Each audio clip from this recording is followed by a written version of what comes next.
Good afternoon, everyone, and a very warm welcome to the magnificent Leggett Theatre in the University of Liverpool's iconic Victoria Gallery and Museum.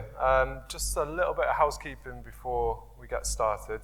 So following on from the great success of our previous festivals, we're delighted to welcome more internationally renowned writers to the city. The festival's main sponsors are Student Roost and Bruntwood, and we're very grateful for their support.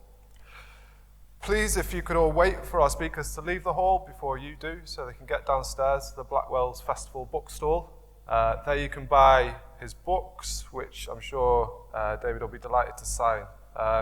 We will leave time after this talk for audience questions, but please do wait for the microphone so everybody can hear you. So yes, I'm delighted this afternoon to welcome award-winning novelist and Man Booker Prize nominee, David Szalay, here to Liverpool for the very first time. Welcome, David. A British writer, David was born in Montreal, Canada, to a Canadian mother and Hungarian father, but moved to England when still a baby. He studied at the University of Oxford and worked in numerous jobs and locations, including London and Brussels, before heading back to his father's homeland to take up occupancy of a family flat in the south of the country and focus on his writing. His first novel, London and the South East, won the Betty Trask Award and the Geoffrey Faber Memorial Prize. Telling the story of a frustrated ad salesman and the malcontents that surround him, the novel established David as a name to watch and secured him a 2-book deal. This resulted in The Innocent, which was set during the Cold War, and Spring, which centres on a failing romantic relationship. And more critical praise, with David being named on Granta's 2013 list of the best young British novelist, securing the Paris Review's 2016 Plimpton Prize and being included in the Telegraph list of the top 20 British writers under 40. The same year saw the publication of All That Man Is, a novel-shaped collection of interlinked short stories stretching across geographical Europe and considering the multiple stages of a lifespan through unrelated but connected characters. It was nominated for the 2016 Man Booker Prize and won the Gordon Byrne Prize. Variously described as a tour de force, a masterpiece, and a triumph, the novel prompted the Observer to describe David as one of the best 40-something writers we have. Its structure drew the attention of Radio 4, and David was commissioned to produce a series of interlinked short stories that later became his most recent work, Turbulence. Each story is named after a pair of 3-letter airport codes and involves a character or characters linked by a flight. I personally am a huge fan of David's writing. Its global outlook, its appeal to human connectedness, its humour, its tragedy, its sympathetic handling of human weakness, and its clear, fresh tone that shines and runs like a thread throughout his work. So it gives me great pleasure today to hand over to you, David. Ladies and gentlemen, David Szalay. Thank you. Thank you. I'm going to start by doing a reading from my most recent book, Turbulence, which, as Matt mentioned, is a collection of connected short stories in the form of 12 flights, which together sort of circumnavigate the world. And I'm going to read the second story in that collection about a man traveling to Dakar in Senegal, where he lives. The man is called Sheikh. Sheikh knew something was wrong when Mohammed wouldn't look him in the eye. "What is it, Mohammed?" he asked him. Mohammed said nothing. He had been waiting at arrivals with some other drivers. The terminal was quiet. It was late, after midnight. The flight from Madrid had been one of the few still to arrive. Mohammed took the suitcase without saying a word. As they stepped into the warm night, Sheikh told him about the turbulence that had hit his flight from London to Madrid, laughing as he described how he had spilled Coca-Cola all over himself and how he had tried to use a hand dryer in the toilet at Madrid airport to dry his trousers. Mohammed didn't seem to be listening. They stopped at the black Lexus, and he silently stowed the suitcase and then opened the door for his employer. "Oh, Mohammed," Sheikh said, sprawling in his creased suit across the leather seat. "I am so very tired." It was always an odd feeling to start the day in London or somewhere like that and end it here in Dakar, at home. The hotel room overlooking the leafless park where he had woken that morning where he had stood at the window and watched people in dark clothes hurry along the wet asphalt paths, some of them with umbrellas, seemed like something he had dreamed. It was strange to think that the same people would walk along the same paths tomorrow morning without him being there to see them. The Bay of Biscay, he said, trying to find Mohammed's eye in the rearview mirror, is notorious for turbulence. Did you know that, Mohammed? Not meeting his eye, Mohammed just shook his head. You didn't know that? Sheikh waited for Mohammed to say something. He didn't. They had encountered traffic and were moving slowly. You didn't know that? Sheikh said again. And again, Mohammed said nothing. The thing was, Mohammed was usually an encouraging and interested listener. This detached silence was strange. What is it, Mohammed? Sheikh asked. The man pretended not to hear. And Sheikh wondered whether his wife had threatened to leave him again. Maybe he was embarrassed to talk about it. Is it Mariama? Sheikh asked, without delicacy. No, sir, Mohammed said. What then? The traffic moved, and Mohammed, steering around a large pothole, used that as a pretext not to answer.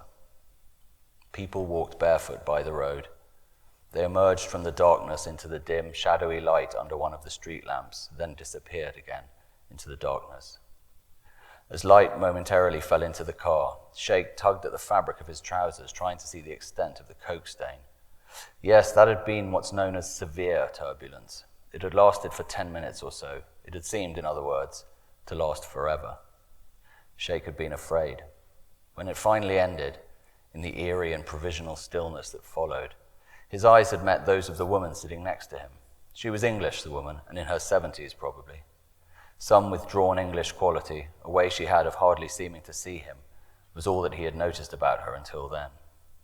He was dabbing at his lap with a napkin where the coke had spilled. Without saying anything, the woman had offered him some paper tissues from her handbag. They got talking a bit after that. When he asked her why she was going to Madrid, she said she lived in Spain. She had been in London visiting her son, she explained. He's not well, she added, folding away her tray table. And he suspected from the way she said it, with a preoccupied and unhappy look, as she folded the table away, that it might be something serious. I hope it's nothing serious, he asked. Oh, it is quite serious, she said, not shirking the fact. He was still holding the damp tissues, wondering what to do with them. I'm sorry to hear that, he said. When she asked him whether he had children, he tried not to sound too smug about it. Yes, he said, I have 2 sons. He ended up showing her pictures on his phone. She must have asked to see them. He flicked through them, holding the screen where she was able to see it. This is Amadou, he said, showing her a picture of his eldest son in a Manchester City shirt, standing astride the moped he loved so much. And this, he said, swiping past a few other shots, is Didier, the younger. Full of pride, unable to stop himself, he told her that Amadou was hoping to go to university in France. And she said, I'm sure he'll be very happy there. Inshallah, Sheikh said, piously, slipping his phone into the inside pocket of his suit. Then he noticed that the woman didn't seem well. She was suddenly very pale and her eyes looked empty. He asked her if she was okay and she didn't seem to understand him. That was when he went and told one of the stewardesses, who asked over the PA system whether there was a doctor on the flight, which there was, a Spanish woman. They were in traffic again, the city and its smog thickening around them. Palm trees, their trunks partially whitewashed, lined the road in patchy artificial light. For the first time, he saw Mohammed's eyes in the rearview mirror. They were slightly red, as if he'd been in tears. What is it, Mohammed? Sheikh said. Tell me. Why won't you tell me? Mohammed shook his head impatiently. Sheikh sighed, making a show of his own impatience. He didn't like the way Mohammed kept things from him. Money, he asked. Do you have a problem with money? There was no answer to that. If you have a problem with money, Sheikh said, in a tone that suggested he could easily solve such a problem if Mohammed were only open with him. No, sir, Mohammed said. Sure? Yes, sir. The traffic started to move again, and Sheikh tiredly massaged his eyes. The hours in Madrid between flights had seemed to last forever. He had looked at ties in Salvatore Ferragamo for a while, wondering whether to buy one out of sheer boredom. He said to Mohammed, Are you sure it's not Mariama? No, sir. How is Mariama? Mohammed just shrugged. And the kids? Mohammed did not answer this. He seemed in fact to tense up, and Sheikh wondered if something might have happened to one of the children. Mohammed and Mariama had 4 children. Mariama had been no more than 15 when the first of them was born, And Sheikh thought how pitifully young that seemed to him now that his own son, now that he had a son, Amadou, who was that age, and still so obviously just an innocent kid.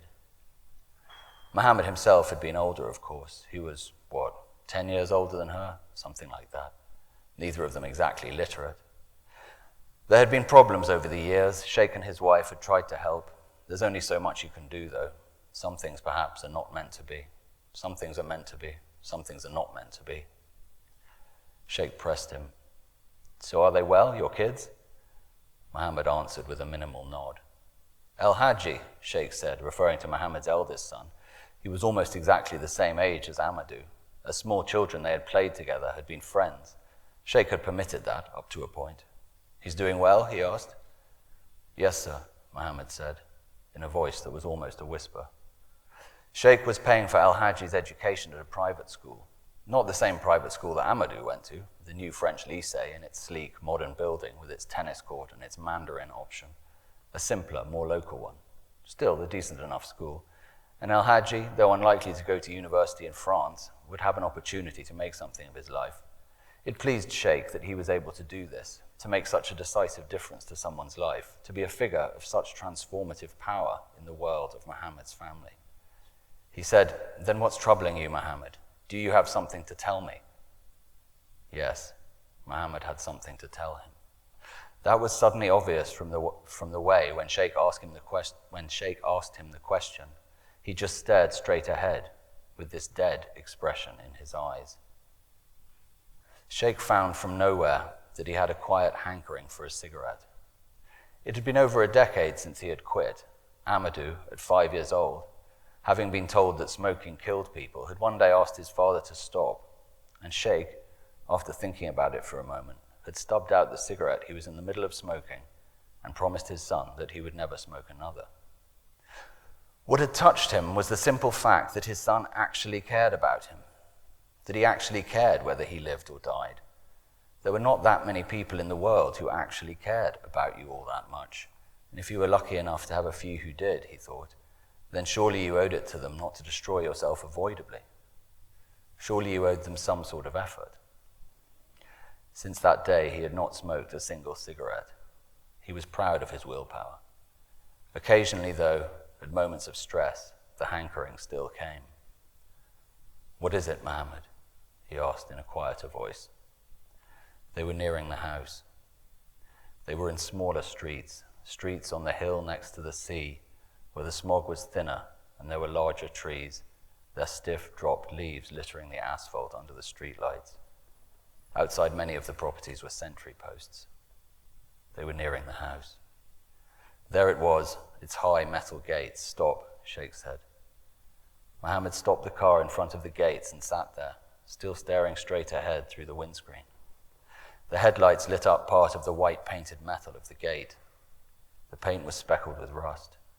Here, next to the ocean, with the tall surf chewing away at the foot of the hill, the spread of rust was a never-ending problem. "You have something to tell me, Mohammed," Sheikh said. "What is it?" There was a long silence. Then Mohammed said, "Madame will tell you." His hand, as he worked the remote control that opened the gates, was shaking. Sheikh was afraid. Something terrible, he now understood, was waiting for him inside the house. With a scraping noise, the gates slid open and they drove in. "What is it?" Sheikh asked. "Why are there no lights on?" Mohammed had nothing more to say. After a few seconds, Sheikh emerged from the car and slowly, as if he was going to his own death, walked up the steps and into the dark house. Thank you.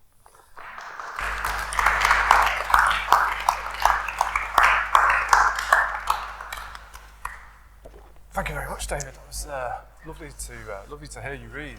And the first question really kind of connects to Turbulence, and certainly the story that you just read. So I think that your work takes a kind of global view of human life, and I wonder how influential was your upbringing, being born in Canada and having moved around and with your parents from different countries, and the development of that perspective, and how do you cherish it? Well, I mean, I think it's definitely true that my own background has sort of fed into it's a way that certainly the last two books that I've written have been very internationally focused and have taken place in many different countries and among many different sort of sorts of people, if you like. And I think also because the last two books were written since I moved to Hungary about 10 years ago. And I think that because before that, my books were very kind of London-centric, actually. The three books I wrote, apart from The Innocent, of course, but Spring and London and the South East were very much London novels.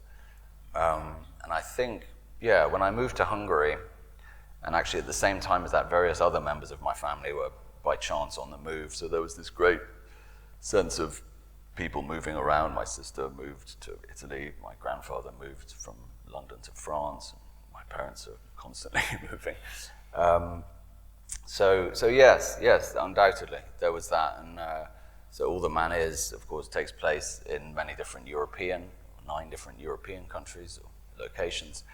And Turbulence is even more sort of geographically spread. And when the BBC approached me about writing this series of stories, and the brief was very much that the stories should be self-contained and yet somehow all linked together, which sounds almost like a sort of paradoxical or contradictory thing to ask for, but that was the brief. And they also had to be very short because they were for 10-minute radio slots. And so I think it was sort of, there was something about these very short stories and trying to, through these short stories and this very slim book, to sort of do something that was geographically so spread out and so diffuse geographically was a kind of challenge, and one that I remember at the time when I was thinking of what sort of stories to offer them, was one that appealed to me in its kind of almost perverse sort of covering the whole world in a very slim, almost sort of novella length piece of work. Yeah, it's really interesting, and I think one of the things that strikes me about your work is it feels that there's a desire to show that human life is connected beyond national boundaries or cultural differences, and I wonder how much of that is a conscious sort of desire to sort of make that point to the reader, or whether that's just something that naturally flows through from your own background and from the commission that you had, particularly for Turbulence. I think it flows through from my own background to quite a large extent, because it's almost something that I personally need to be true in a way, kind of, because I am not sort of really in any sort of straightforward way from any one place. I think this sense that of sort of humanity having something in common, having some basic things in common with each other, regardless of any differences that might superficially be there, is kind of something which is important to me personally. I mean, I'm sort of, so I think it comes from an emotional need in myself as much as the desire to sort of make some, point about internationalism or anything like that. Yeah, it's very interesting that. So it's a kind of internal sort of knitting together. Put it this way, I didn't set out exactly to write books that would do that, because on an intellectual level I thought that would be a good idea. I mean, I guess there was that as well, and with All That Man Is particularly, it was about Europe, about the Europe that then existed, and it already feels like to some extent it's passed into history. A kind of united Europe where people were moving very freely around within Europe. And I was kind of, obviously, like all of us, I think, aware that phenomenon was happening, that there were very large numbers of people moving around Europe. I mean, like, as we found out after Brexit, there's several million EU citizens had moved to this country within a decade. I mean, that's an enormous thing. I mean, that's a really very significant movement of people. And I wanted to write about that from the perspective of Europe as a whole. So in All That Man Is, there was that too. There was a sort of, not exactly a political aspect to it, but a desire to capture in a book the reality of our lives as Europeans at that time.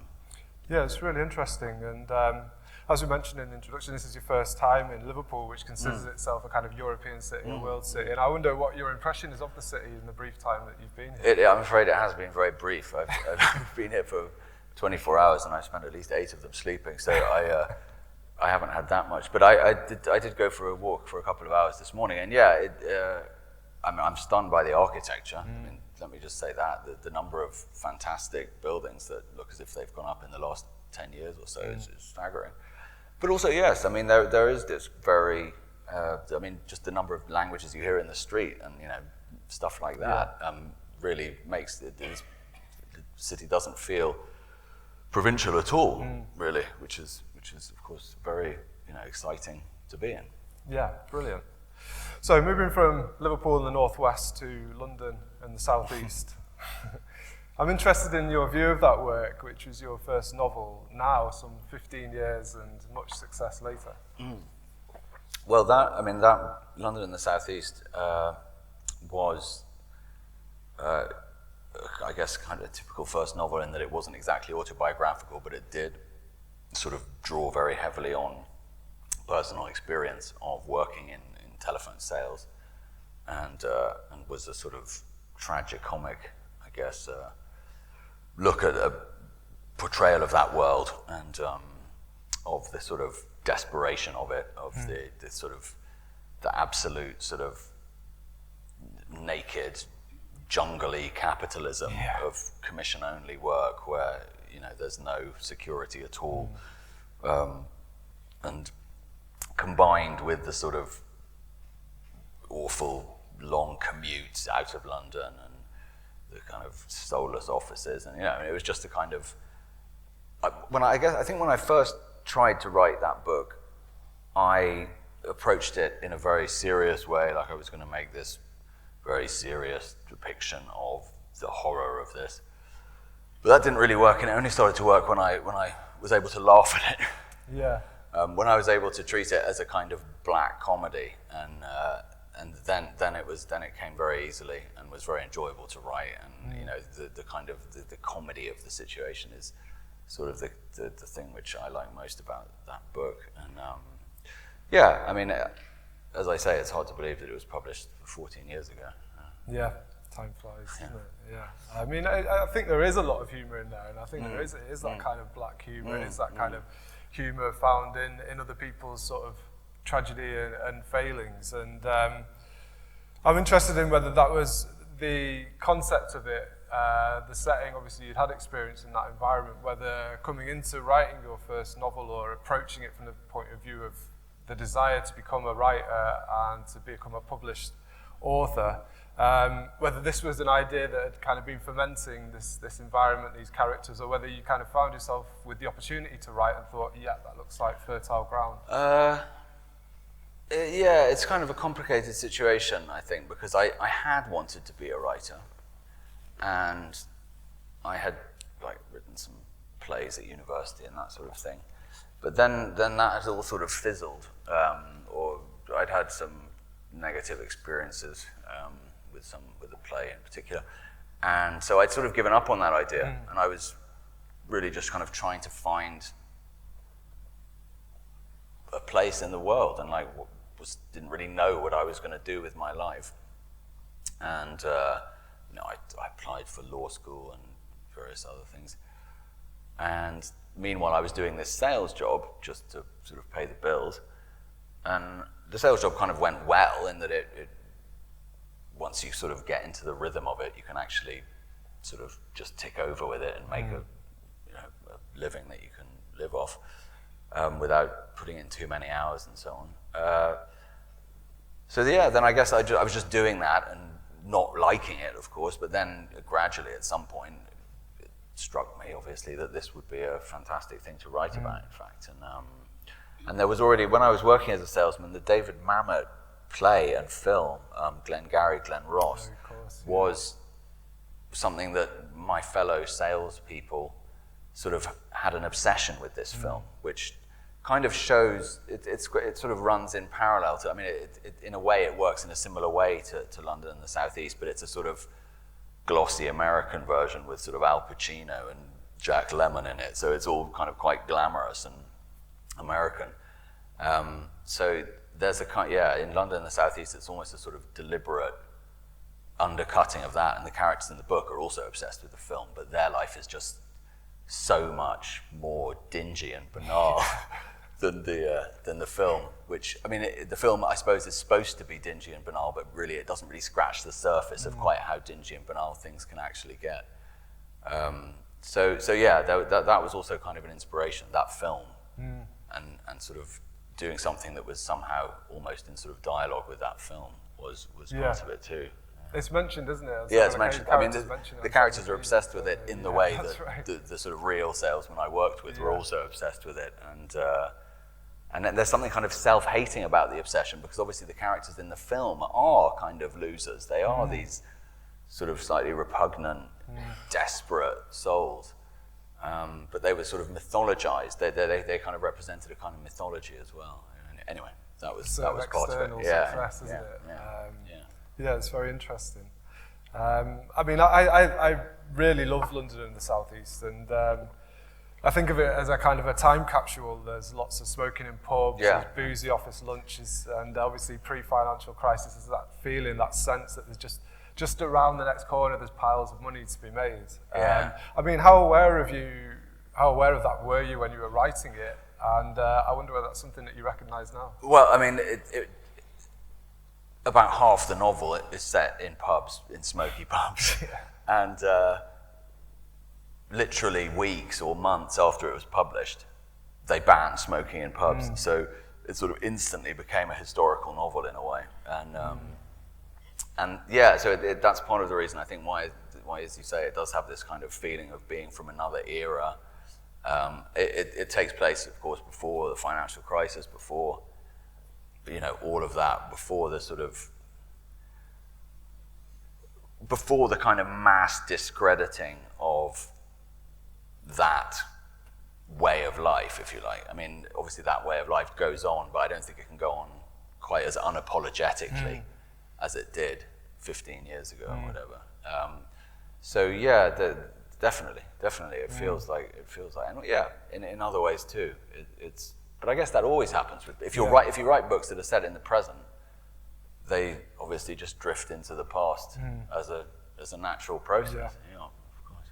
Yeah, I think it's really interesting, and the characters in there, although they are, in many ways sort of failing and they're conscious of their own failures, I think you treat them very sympathetically, and I wonder whether that's something that grew out of the real characters on which they were based, or whether that's just a sort of a desire to treat human weakness, human failing with sympathy. Yeah, I mean, I think probably both. I mean, I sort of a lot of the characters in my books are sort of losers and slightly unpleasant and unattractive characters, and part of the challenge of it for me is making them sympathetic, trying to kind of get under their skin in a way that makes it possible for the reader to have sympathy with them. And that's definitely the case with I think the characters in London, particularly the main character, of course, who is sort of loosely based on somebody I did actually work with. It's not me. That was another important thing with the book, actually, that as long as I was trying to write it from my own point of view, it wasn't really going. But as soon as I latched onto this other guy who I had worked with and sort of used him as the central figure, then suddenly it became much more enjoyable. And he was he was an intelligent guy, and he was a sympathetic guy. He wasn't, I mean, there were some really awful people in there, or people who were I couldn't see beyond their awfulness myself. But this guy, I could very easily see beyond his awfulness, and so that became the sort of tragedy of the book, that he's not a bad guy, basically. Just sort of dealing with the circumstances. Just the pressures of life have sort of pushed him into this situation and won't let go. Yeah, it's interesting, and of course, we in a conversation we mentioned about Murray, and he's another character who's treated very sympathetically in the book, even though perhaps the main character doesn't necessarily treat him sympathetically as, yeah. you know, in terms of their interactions. And of course, you bring him back for Murray. years, and I wonder why that was, or whether that was something that you had planned, or whether that. Well, just it wasn't really something I planned, but I mean, it does sort of follow the point that we're talking about, because Murray in London, the southeast, Murray is a friend of the main character Paul, and he's a sort of more awful version. He's the kind of the bad, the sort of ugly version, so that in a way he's there to make Paul look better as a character.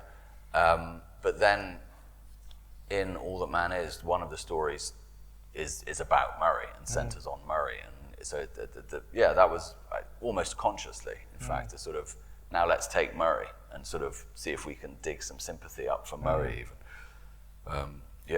Yeah, it's really interesting, and I think what we see emerge in London and the South East, and what seems to be, I feel, is a strong theme throughout your work, is that idea of sort of failed, kind of fractured masculinity. And this natural sympathy that you have for characters, and I wonder whether that was something, again, that you had planned, or whether that was something that emerged, and why that is an interesting theme for you. Well, with All That Man Is, obviously, to some extent, I was aware as I was writing it that one of the things it was about was masculinity. In fact, when I was writing it, I thought it was more about time and about mortality in more general terms. But it was obvious to me as well that it was about masculinity, if only because all the stories, the protagonists are male, and the reason the book was given has that title is to acknowledge that, you know, that was a deliberate thing and not simply a sort of oversight. So there was, as I was writing it, a definite sense that to some extent it's about masculinity. But when it was published, that was really the thing that was initially latched onto the most, and it was supposed to, you know, be a book about the crisis of masculinity. The phrase "the crisis of masculinity" the first I heard about that was in one of the first interviews I did when the book was published. You know? That's interesting. So it wasn't something that I was very, very consciously addressing, but yeah, I mean, I guess in retrospect, yes, the book was and is addressing some kind of crisis of masculinity that is sort of unfolding now, still, I guess. Great, and so, much success for London and the South East, and that led to, a deal with a publisher, 2-book deal. I'm really interested in how, that changed or impacted your approach to your writing. If you're writing a first novel, you don't necessarily know what the destination is. You've obviously got your own hopes and aspirations for it. There's no kind of set time. You just need to get to the end of it, hopefully, and then just see what happens. And I wonder, how much did that change your approach to writing, knowing that you've got a certain sort of objective to fulfill within a certain amount of time? It's very much a professional occupation now. Did you find that it was easier to write in those circumstances, or actually more difficult? I think more difficult, definitely. Yeah. I mean, obviously, as with a lot of first novels, again, I guess it was a book that I was working on and off over some years, and there's no deadline, there's no, it's just this little thing you've got going in your shed, kind of practically the feeling. So that in retrospect, I'm quite nostalgic for that in a way. I mean, that's quite a nice situation to be in. The second book was actually London South East was the first book I published, but it wasn't the first book I began. The book that was published second, The Innocent, was sort of half written when I turned my attention to London and the South East, and I just I finished it to fulfill the 2-book deal. It's a very different book from all the other books that I've written. It's a historical novel set in the Soviet Union. It's fine, but it's a book that I can't imagine myself writing now. And so it almost seems a bit odd to me that I did write it. So then there was that, and then the next book I wrote and published was Spring, which that's probably the book in which the kind of heaviness of expectation maybe weighed on me a bit, and so that book was perhaps not entirely successful, and in a way, the sort of lack of success of that book then, in a weird way, returned me to the innocence of the beginning, you know, because then the book after that, there wasn't really so much expectation, and then I took a number of years over it, and that was All That Man Is, which was a far more successful book as a piece of writing, I mean, as well as in other ways. So yeah, there's this constant, I mean, in my experience, there's this constant sort of back and forth between expectation and trying to get away from the weight of expectation and trying to get back to that state of innocence where you're just writing for yourself or for an ideal reader, let's say, and not for actual readers. It's really interesting hearing your perspective on that, because both books were praised critically. You know, they achieved kind of critical success. But obviously, from your point of view, you felt like there wasn't the same satisfaction there from publishing them. Yeah, I mean, there wasn't. I didn't feel that they'd been as successfully achieved as I would have liked them to be. Yeah. I mean, I mean, that obviously was always a retrospective thing, because at the time they're published, you do sort of hope that they're. Yes, but it's kind of, you hope they're going to be okay. I think if you're publishing something with the sort of feeling that you hope it's going to be okay, that for me, that's always a kind of slightly worrying. Yeah. I mean, there's always a bit of that. Yeah.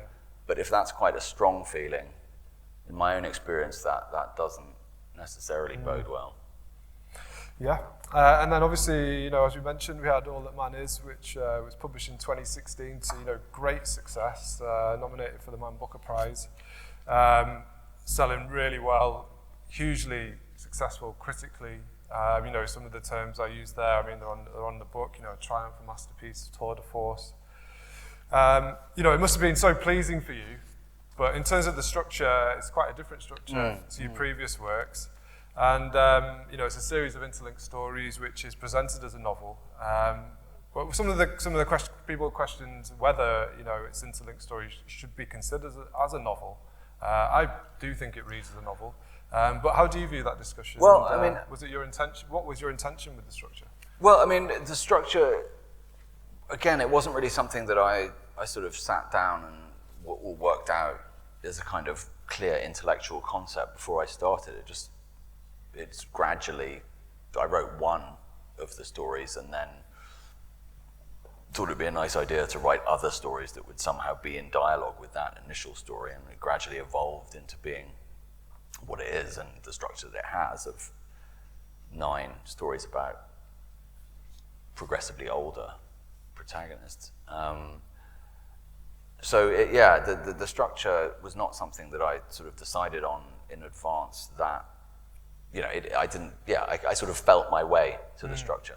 But then, once I'd sort of felt my way to it, and once I was working with it, by which time I'd probably written 2 or 3 of the stories, then it became quite a satisfying framework to be working with, to write these quite long stories. They're sort of 10 to 15,000 words each, which would fit into this, by then, sort of fully conceived structure. And I really, that was one of the things that made it such a pleasure for me to write that book, and I think why it works well, and the way that the gaps between the stories, I hope and think, become very articulate in themselves. So the sort of, if you like, the white space is saying something, is doing something. And obviously in Turbulence, I tried to do that again. Turbulence was a commission, as you mentioned, from the BBC, so it was a slightly different, they wanted these stories and I wrote them for them. I was very happy to be able to do that because it used a similar procedure, a similar way of working to All That Man Is, with some important differences. I'd like to continue to sort of work with that somehow, because I do think that the spaces between the stories and the way the stories relate to each other can be a very powerful way of expressing something. Yeah, I think that's a really interesting point, actually, around sort of what is not said and what is not written, and as you describe it, the white spaces in between. And that, in my view, the reason why it does work so successfully as a novel is, even though there are separate characters, the way that the novel so cleverly connects them, and is such reward for the reader to see those echoes, those motifs kind of emerging throughout the book. And of course, there is a connection between the young 17-year-old and the older man. So yes. There's this real joy and pleasure as a reader, I think, to make those mental connections. Absolutely. Which are that's explicit exactly. in the text. That's also part of it, of course. That in a way, because since there isn't a single story running through the whole thing, you need something to take the place of suspense, or something to take the place of what keeps the reader going through it. And I think one of the things is this sense of the reader has understood that there's a pattern and is then curious to see how the pattern will be fulfilled, you see. So it's like, and so that's one of the things also which is going on there. And I mean, I feel very strongly, but I have no doubt really, that it's not a collection of short stories. It is, I don't know if you can call it a novel. If you call it a novel, you have to somewhat stretch what the word novel means, but we don't even need to do that, I don't think, because it's simply, we can simply say that it's a single organic work, and whatever word you want to use for it. I think that is one of the strongest aspects of it. And once again, of course, as we can see from the title, it brings us back to that idea of sort of perhaps failed masculinity, the failings and desires of different men. Perhaps of loneliness as well. And I wonder whether you could talk about your view on that and perhaps how you see it in terms of how it manifests in relation to the wider world. These men who are kind of trying to go about their business and do the best that they can, but seem to be constantly frustrated or held back by their own self, I suppose. Yeah, I mean, I guess that they're all trying to... They're all aspiring to some ideal of how to be, which changes throughout life. I don't think it's one thing all the time. I think that there are different, through life, we experience different, ideas of what we should be. What we feel we should be at 17 isn't what we feel we should be at 50. That does, it's a sort of moving target, you see, in my opinion. So there's this sense that they're all chasing this thing, perhaps just at the moment when they've been able, in some way, to be the thing that they were trying to be before. That's no longer the thing that they should be or feel they ought to be now. It's constantly drawing them on in a kind of state of. Yeah, I mean, it's not quite true to say that none of the characters reaches a point of satisfaction. I think some of them do. There is a sense in which some of them kind of be what they want to be for a moment. But then you can't just rest at that. You can't just.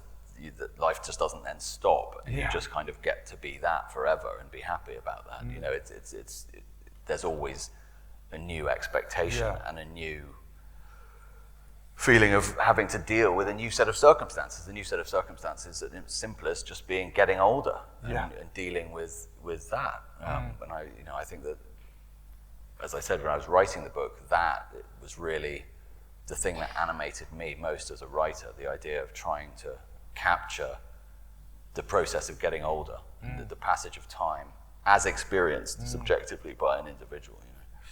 Because that's something that I think we're all grappling with.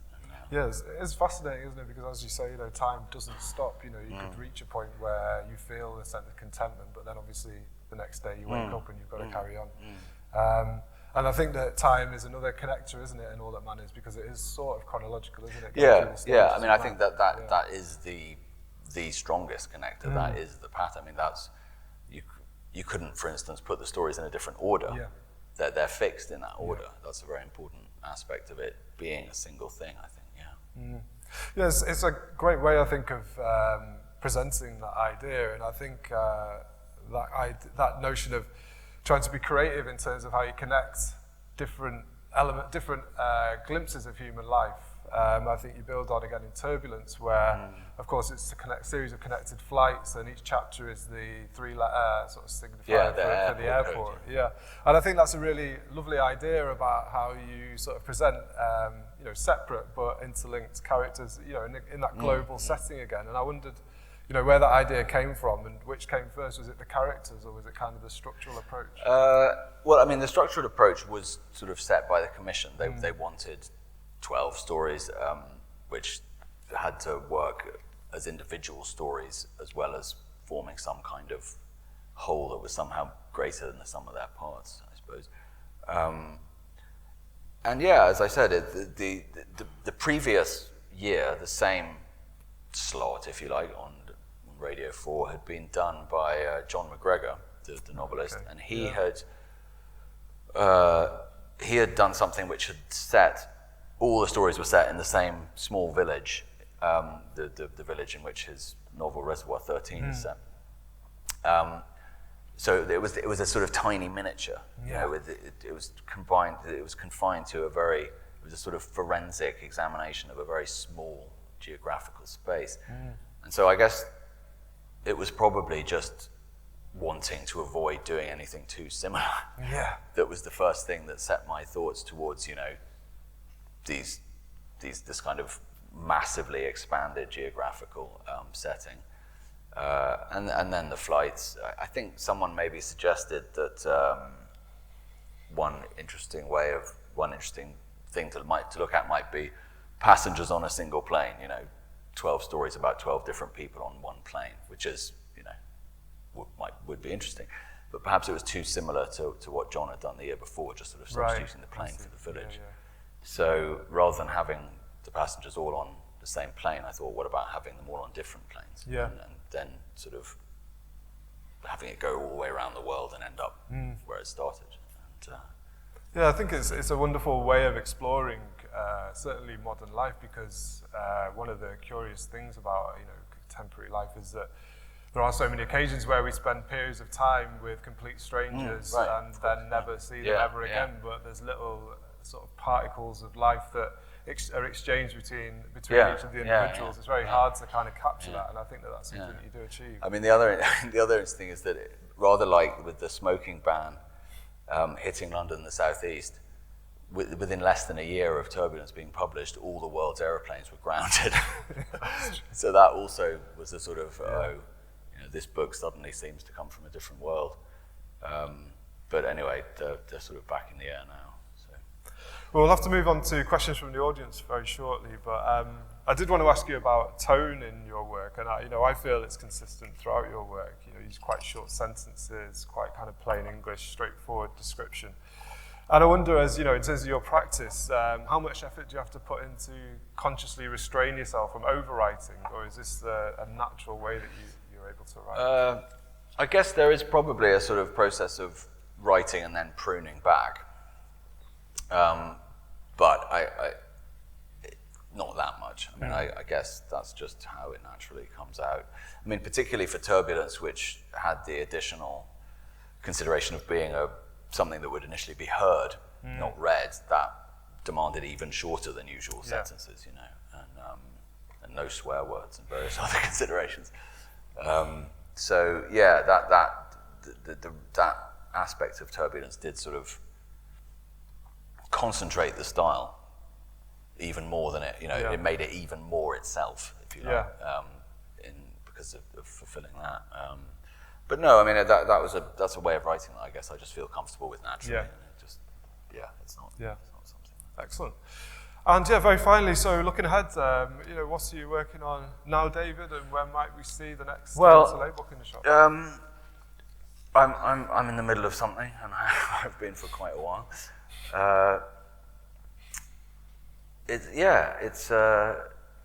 I'm hoping to finish it by next summer. So out in 2024, perhaps. But, fingers crossed. Great. I don't know. It's been the thing I'm working on now has been a bit of it's been not an easy one. I'm not quite sure why that is. Maybe just all the upheaval in the world of the last few years has been quite destabilizing if you're trying to write about that world, if it won't stay still even for a moment, I guess it's, I don't know. Anyway, aiming to finish it by next summer. Something to look out for. Well, thanks very much, David. And Thank you. We'll turn to the audience now to see if there's any questions. Dinah.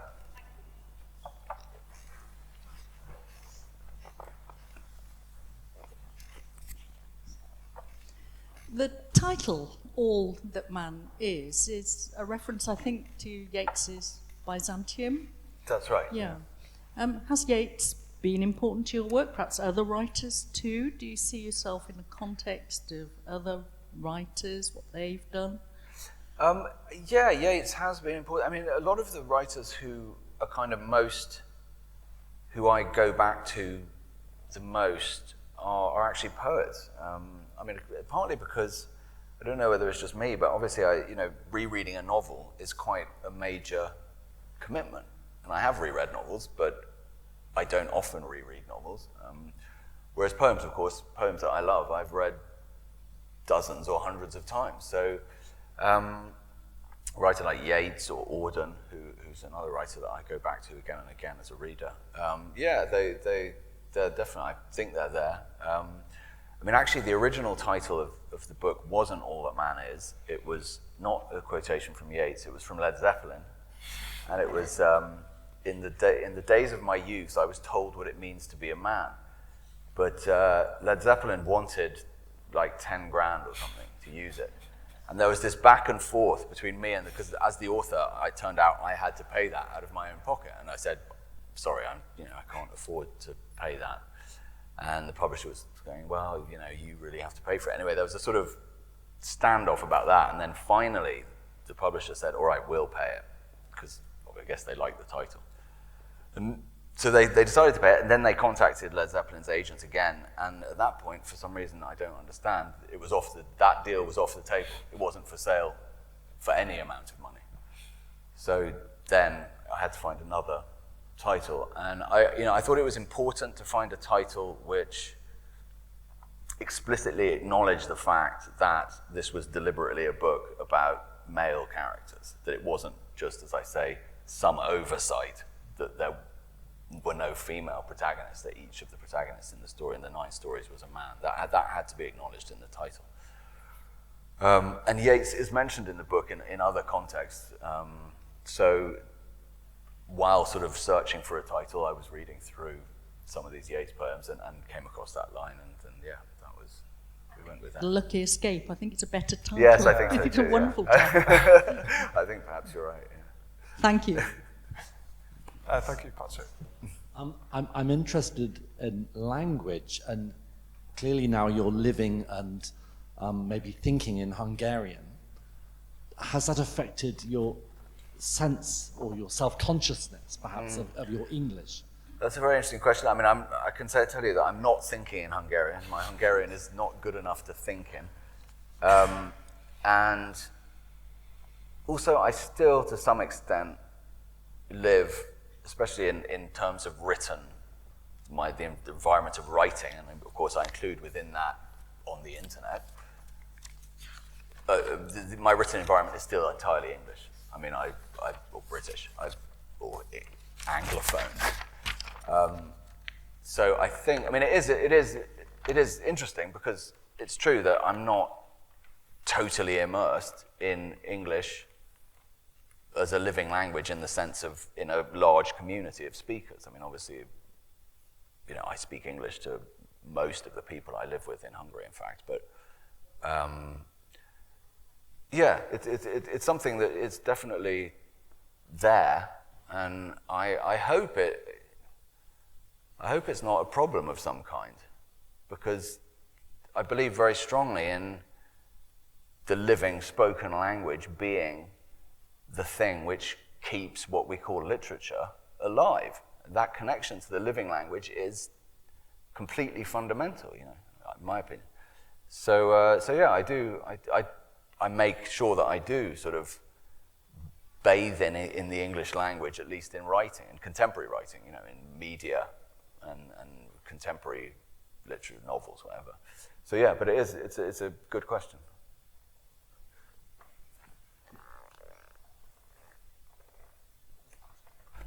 gentleman.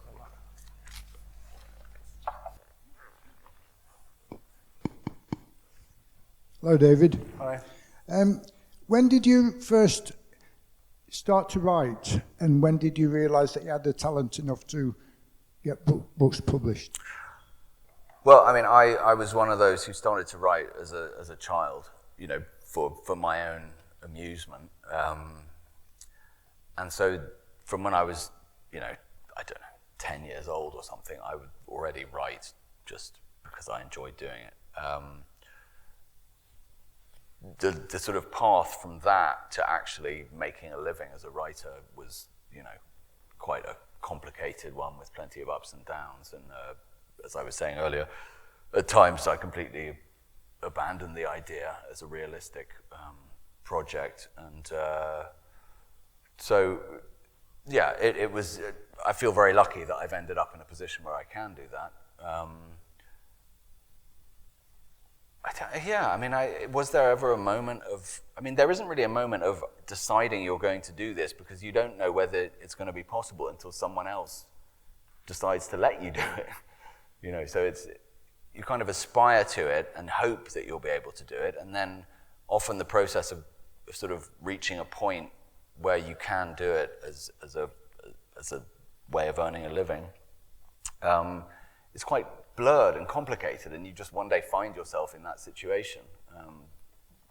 Yeah, it's not something that's very clear in my mind how that actually happened.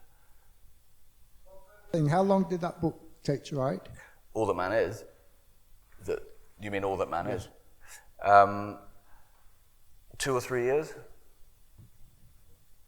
I mean, I deliberately took quite a long time over it, and when I thought it was finished, I put it away for 6 months and then looked at it again and made quite a lot of changes. And I think that's something which I'll try and do if it's possible, if there's time in future, because there's always, when you think it's finished, in my experience, you're so close to it at that point that you really need the detachment of putting it away for a few months, forgetting it in a sense, and then coming back and reading it almost as if someone else had written it.